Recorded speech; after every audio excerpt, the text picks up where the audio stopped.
আমরা যেখানে রামমোহন রায়কে মাথায় তুলে রাখছি, তৃণমূল কংগ্রেস সেখানে রামমোহন রায়কে ঠেলে ফেলে দিচ্ছে। রামমোহন মেলা বন্ধ করে দিয়েছে, চালু করব। নবজাগরণের পথিকৃৎ রাজা রামমোহন রায়ের আমবাগানের লিজ দেওয়াকে কেন্দ্র করে বিতর্ক। খানাকুলের রঘুনাথপুরে রাজা রামমোহন রায়ের জন্মভিটায় রাজা রামমোহন রায়ের আমবাগান 26/27/28 3 বছরের লিজের দরপত্র প্রকাশ্যে আসতেই সরব হয়েছে বিরোধীরা। এমনকি রাজা রামমোহন রায়ের বংশধরও ক্ষুব্ধ।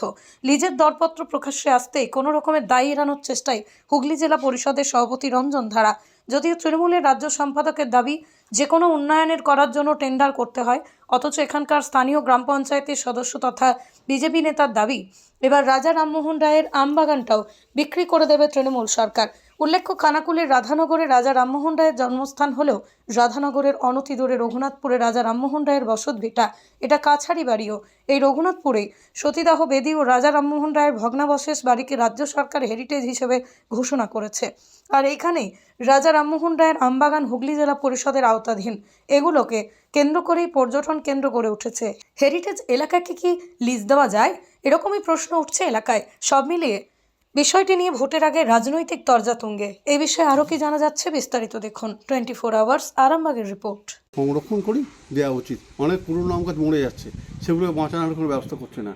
না, নতুন করে কিছু আম চারা বসিয়েছে বটে, আম গাছের চারা বসিয়েছে বটে, কিন্তু আরও ভালো ভালো আম গাছের চারা বসানোর মধ্যে অনেক জায়গা ফাঁকা পড়ে আছে। যে গাছগুলো মরে গেছে সেই গাছের পাশে আর একটা গাছ বসানোর দরকার, আম গাছ বসানোর দরকার, সুবিধা হবে। তো মানে কী বলবো, আমাদের পশ্চিমবাংলার মধ্যে বিখ্যাত আম, ওখানে সব গাছের চারা রয়েছে, ভালো ভালো আম হয়। হ্যাঁ, মুর্শিদাবাদ বাগানেও তো ভালো হয়, কিন্তু সেগুলো সংরক্ষণের ব্যবস্থা না করে লিজ দেওয়াটা, এটা অবশ্য ঠিক না। আজকে যে সরকার চলছে আমাদের তৃণমূল সরকার, এই তৃণমূল সরকার কোনোটাতে হচ্ছে দুর্নীতি করতে বাকি রাখেনি। এমনকি আমাদের যে রামমোহনের যে ঐতিহ্য রামমোহন মেলা বিগত 3 বছর ধরে এখনো পর্যন্ত ওরা মানে বন্ধ করে রেখেছে।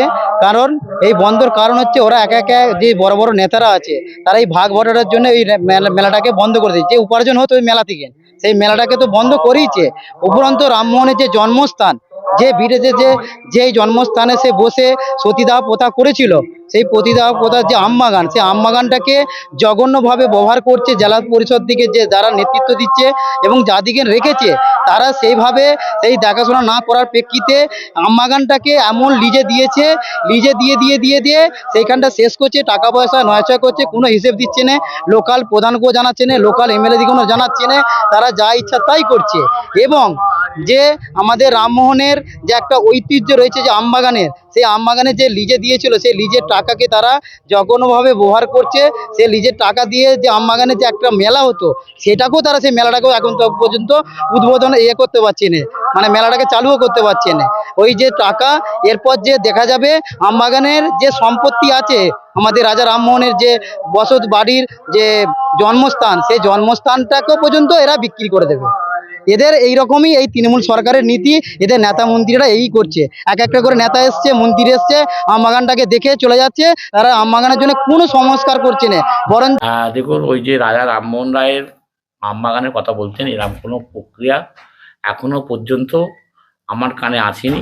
যদি জেলা পরিষদগতভাবে যদি আমরা এরকম কোনো প্রক্রিয়া আমরা শুরু করি, অবশ্যই আপনাদেরকে জানানো হবে। এ বিষয়ে চিন্তা করতে হবে। এটা এটা একদম ভ্রান্ত ধারণা। ব্যাপারটা হচ্ছে যে জেলা পরিষদ ওখানে সংস্কার কিছু করবে, সেই কাজ করতে গেলে যাই কাজ করতে হবে টেন্ডার করতে হয়। টেন্ডার ছাড়া সরকারি নিয়মে নাই। ওই যারা বলছে তারা তো জানে, তা সংস্কার করার জন্য, উন্নয়নের জন্য টেন্ডার করতে হয়, টেন্ডার প্রসেসে আছে। এইটাই তো ব্যাপার। এর সাথে ওই বেসরকারি এসব কি আছে ওরা জানে না। তাই ওরা ব্যাপারটা আগে জানুক, জেনে বলুক, কারণ ওখানটা নবরূপে সংস্কারের কাজ চলছে। এই রাজ্য সরকার পুরো রাজ্যটাকেই খুবলে খেয়ে নিয়েছে এই 15 বছরে। তো সেখানে রাজা রামমোহন রায় হচ্ছে আমাদের সবার একটা গর্ব, অহংকার, বিশেষ করে আমাদের খানাকুল পুরসুরা মানুষের জন্য। তো সেখানে রামমোহন রায়ের আমবাগানকে লিজে দিচ্ছে, এর মানে এটা হচ্ছে অপমান করা হচ্ছে। যারা রামমোহন রায়কে সম্মান করতে জানে না, তৃণমূল কংগ্রেসের আরামবাগের সাংসদ, তিনি বলছেন রামমোহন রায়ের বিরুদ্ধে রাস্তায় নেমে কথা বলছে, মিছিল করছে, আন্দোলন করতে বলছেন। কেউ বলছেন প্রতিদাহ, তৃণমূল কংগ্রেসের নেতা। তো যারা রাজা রামমোহন রায়ের ইতিহাস ভূগোল যারা জানে না, তারা ওখানে আমবাগানকে লিজ দিচ্ছে, কারণ তারা জানে যে 2026-এ সরকার পরিবর্তন হবে, এরপর আর সুযোগ পাবো না। তাই শেষ মুহূর্তে যা করার করে দিই। যা করছে সাধারণ মানুষ, ওখানকার মানুষ তার উত্তর দেবে। আমরা রেলমন্ত্রীর কাছে আবেদন করে রাজা রামমোহন রায়ের সেন্টিমেন্ট যেখানে আছে, যে প্রথম রেলযাত্রী, সেখানে যাতে রেলপথ যায় তার জন্য, রেলপথ সম্প্রসারণের জন্য আবেদন করেছিলাম। সেই রেলপথ সম্প্রসারণ হচ্ছে, আর যে সার্ভে হবে তার জন্য একটা টাকা অ্যালট করা হয়েছে এবং পরবর্তী সময় ওখানে রেলপথ হবে। এ ঐতিহাসিক ব্যাপার।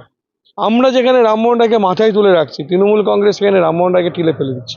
রামমোহন মেলা বন্ধ করে দিয়েছে, চালু করব, আমরা চালু করব। বাংলা অপমান কারা করছে? মুখের কথা আর কাজের কথার মধ্যে অনেক পার্থক্য আছে। মুখে অনেক কিছু বলা যায়, কাজ দেখবে মানুষ। কারা রেল লাইন চালু করছে রামমোহন রায়ের রাধানগর পর্যন্ত, আর কারা রামমোহন রায়ের আমবাগানকে লিজ দিচ্ছে, তা মানুষ দেখতে পাচ্ছে। মুখের কথায় কিছু হয় না।